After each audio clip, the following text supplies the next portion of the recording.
signed off on a kit of prototype SLEP parts, likely the culmination of the 7-year process Lockheed cited in their press release. The draft plans outlined a desire to get an additional 6,000 flight hours out each upgraded fighter jet, rather than the final figure of 4,000 flight hours. The Air Force expected to buy an initial batch of 300 SLEP kits for its own F-16CS and more than 40 more on behalf of unspecified allies operating two-seat F-16D trainers. At that time, the service had more than 1,000 F-16Cs and Ds just in its own inventory. Based on the associated documentation, the overhaul process would include replacing the wings, much of the aircraft's external skin, supporting beams in the jet's tailplane, and a series of internal bulkheads. The Air Force planned to issue separate contracts to build the parts and install them, potentially leading to separate companies handling these two tasks. But the Air Force did not even issue a formal request for information, a non-binding notice of potential interest in products or services, until April 10, 2017, just 2 days before Lockheed's statement came out. As of April 12, 2017, there is still not official contract or estimated price tag for the SLEP. And that's where the future of the F-15C comes in. As the Air Force considered whether or not to proceed with the F-16 updates, it was also debating whether to scrap the older Eagles, with the exception of the F-15E Strike Eagle, altogether. Faced with an unprecedented shortage of pilots, uncertain future budgets, and the F-35's growing costs and repeated delays, the service had apparently been looking to save money by reducing the total number of different aircraft in its inventory. We do have capacity in the F-16C community to recapitalize that radar to serve the same function as the F-15 has done and thereby reduce the different systems that we have to sustain and operate, Major General Scott D. West, the Air Force's Director of Current Operations, said at a House Armed Services Committee hearing on March 22, 2017. Chairman Joe Wilson, a South Carolina Republican, had started the discussion with a question about the state of the plan, catching defense experts and even many of his fellow committee members off guard. This was the first time the service had discussed the previously internal pre-decisional proposal in public. By the end of the meeting, there was a real concern the Air Force was already on its way to retiring the Eagles for good. It was an especially shocking development, since another extensive upgrade program was slated to give the entire fleet of F-15CDs, approximately 179 aircraft, not counting those set aside for training duties, decades more service life.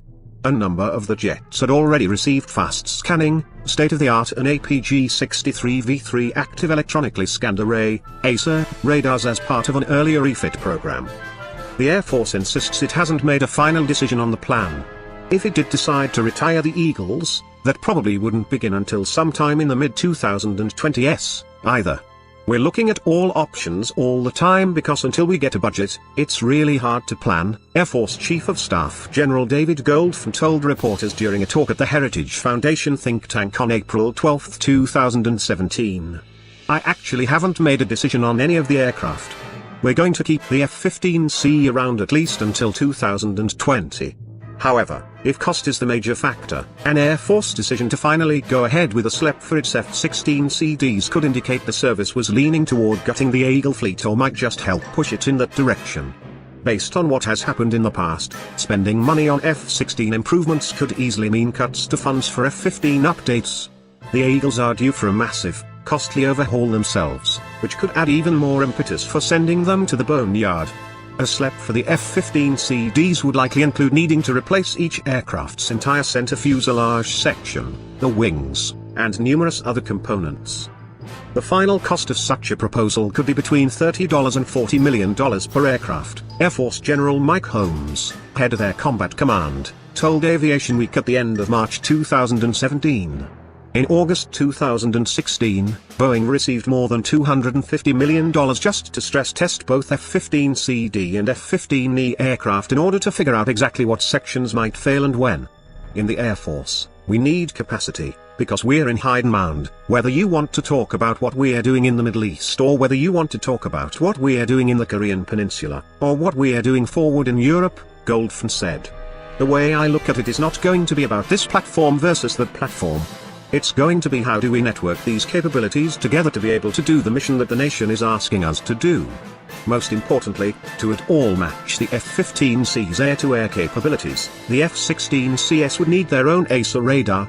Lockheed has already developed a version that might fit the bill, the F-16 Volts, which features the APG-83 scalable agile beam radar among a host of other avionics improvements. On top of that, the company is selling it as an upgrade package for older models. Taiwan was first customer to take advantage of this offer and is in the process of converting its dated F-16ABs to the new configuration. In 2015, the Maryland-headquartered defense contractor pitched a similar version, the F-16N, to India, which ultimately lost out to the French-made Rafale. After allegations of graft in the contracting process, the Indian government decided to put out another fighter jet tender, and Lockheed has offered another improved F-16 model, the F-16 Block 70. At the same time, the Air Force and Lockheed have been looking at other ways to expand the capabilities of the F-16.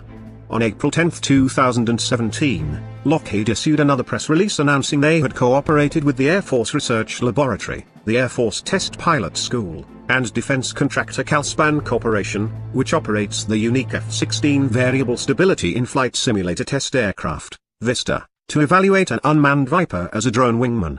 During experiment, dubbed Tavraider 2, the F-16 VISTA coordinated with a regular Viper and a ground station, conducting mock ground attack missions autonomously based on a given set of parameters, while adapting to changing, simulated threats and other conditions.